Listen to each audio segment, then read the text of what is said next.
Valancy toiled not. Neither did she spin. There was really very little work to do. She cooked their meals on a coal oil stove, performing all her little domestic rites carefully and exultingly. And they ate out on the veranda that almost overhung the lake. Before them lay Miss Darwis, like a scene out of some fairy tale of old time.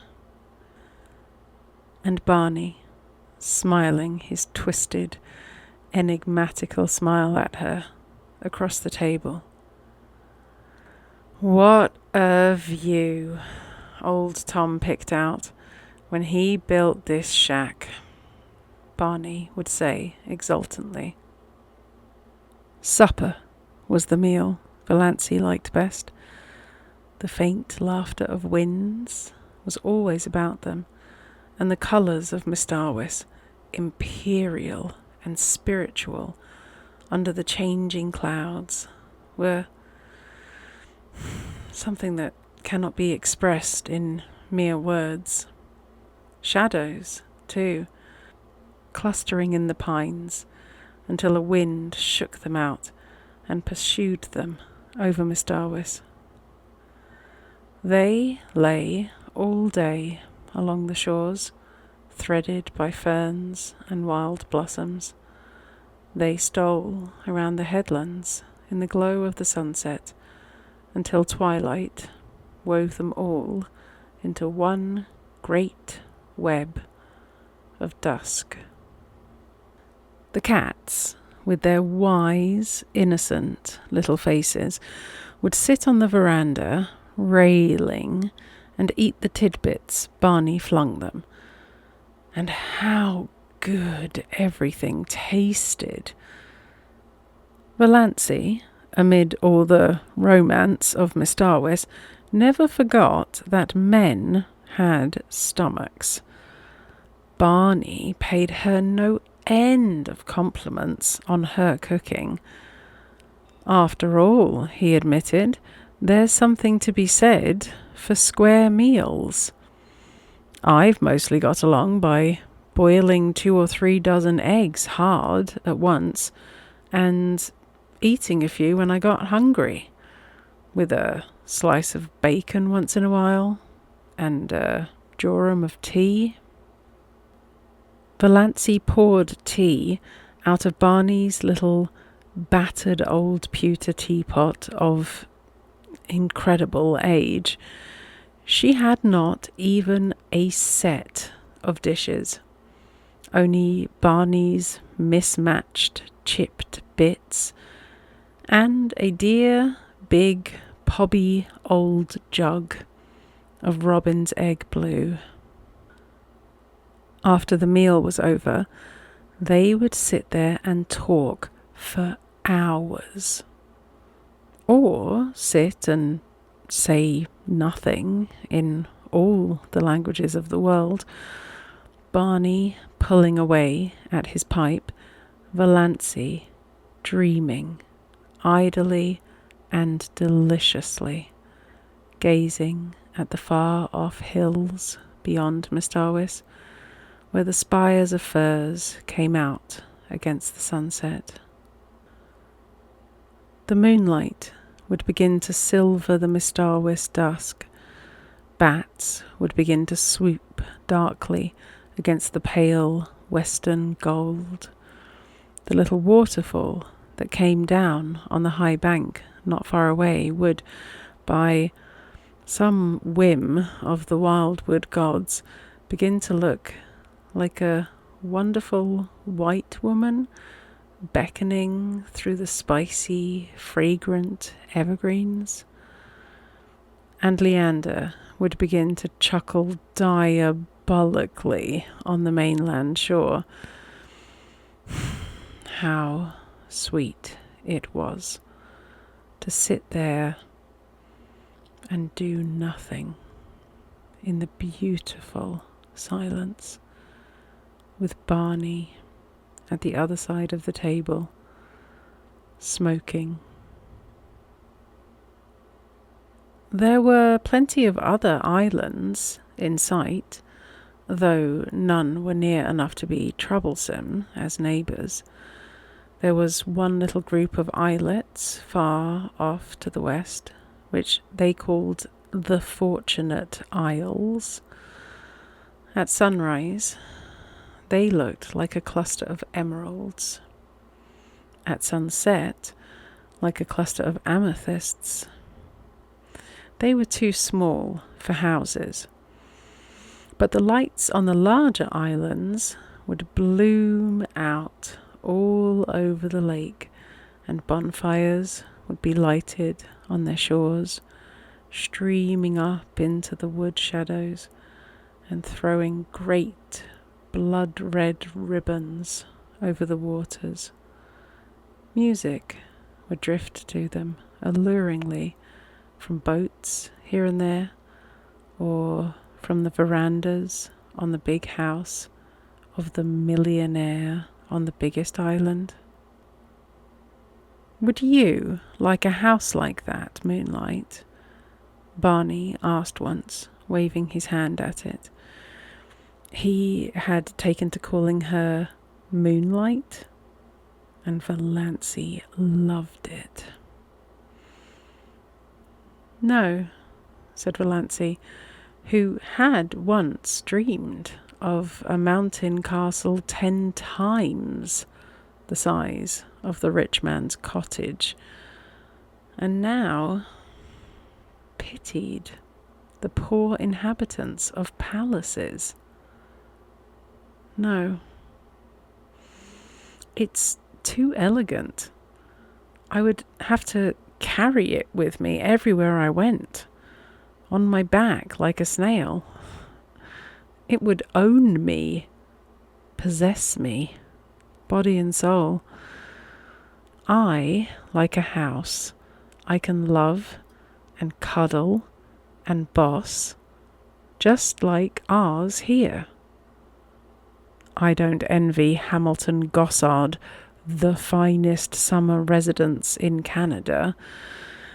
It is magnificent, but it isn't my blue castle. Away down at the far end of the lake, they got every night a glimpse of a big continental train rushing through a clearing. Valancy liked to watch its lighted windows flash by and wonder who was on it and what hopes and fears it carried. She also amused herself by picturing Barney and herself going to the dances and dinners in their houses on the islands, but she did not want to go in reality. Once they did go to a masquerade dance in the pavilion at one of the hotels up the lake, and had a glorious evening, but slipped away in their canoe before unmasking time back to the Blue Castle. It was lovely, but I don't want to go again, said Valancy. So many hours a day, Barney shut himself up in Bluebeard's chamber. Valancy never saw the inside of it. From the smells that filtered through at times, she concluded he must be conducting chemical experiments or counterfeiting money.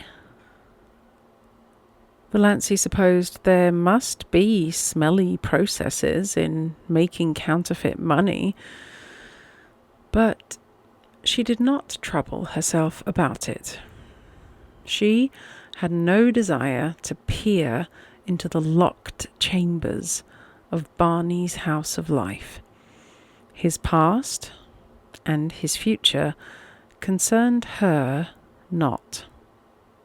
Only this rapturous present. Nothing else mattered. Once he went away and stayed away 2 days and nights. He had asked Valancy if she would be afraid to stay alone, and she had said she would not. He never told her where he had been. She was not afraid to be alone, but she was horribly lonely. The sweetest sound she had ever heard was Lady Jane's clatter through the woods when Barney returned. And then his signal whistle from the shore. She ran down to the landing rock to greet him, to nestle herself into his eager arms. They did seem eager. "Have you missed me, Moonlight?" Barney was whispering. "It seems 100 years since you went away," said Valancy. "I won't leave you again." "You must," protested Valancy. "If you want to.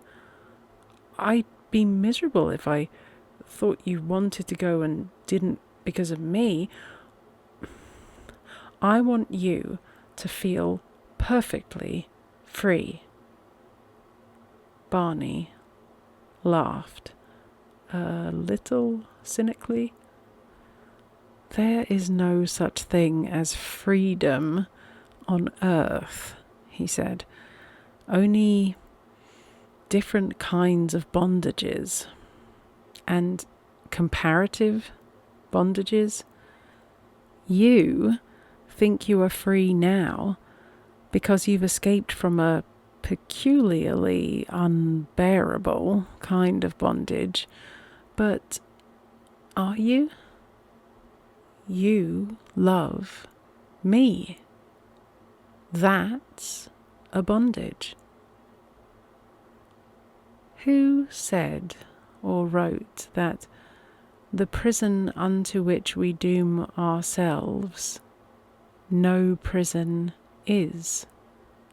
Asked Valancy dreamily, clinging to his arm as they climbed up the rock steps. "Ah, now you have it," said Barney. "That's all the freedom we can hope for. The freedom to choose our prison. But, Moonlight." He stopped at the door of the blue castle and looked about him at the glorious lake, the great shadowy woods, the bonfires, the twinkling lights. "Moonlight, I'm glad to be home again. When I came down through the woods and saw my home lights, mine, gleaming out under the old pines, something I'd never seen before. Oh, girl, I was glad. Glad." But in spite of Barney's doctrine of bondage, Valancy thought they were splendidly free. It was amazing to be able to sit up half the night and look at the moon if you wanted to be late for meals if you wanted to. She, who had always been rebuked so sharply by her mother and so reproachfully by Cousin Stickles if she were 1 minute late. Dawdle over meals as long as you wanted to. Leave your crusts if you wanted to. Not come home at all for meals if you wanted to. Sit on a sun-warm rock and paddle your bare feet in the hot sand if you wanted to. Just sit and do nothing in the beautiful silence if you wanted to. In short, do any fool thing you wanted to whenever the notion took you. If that wasn't freedom, what was?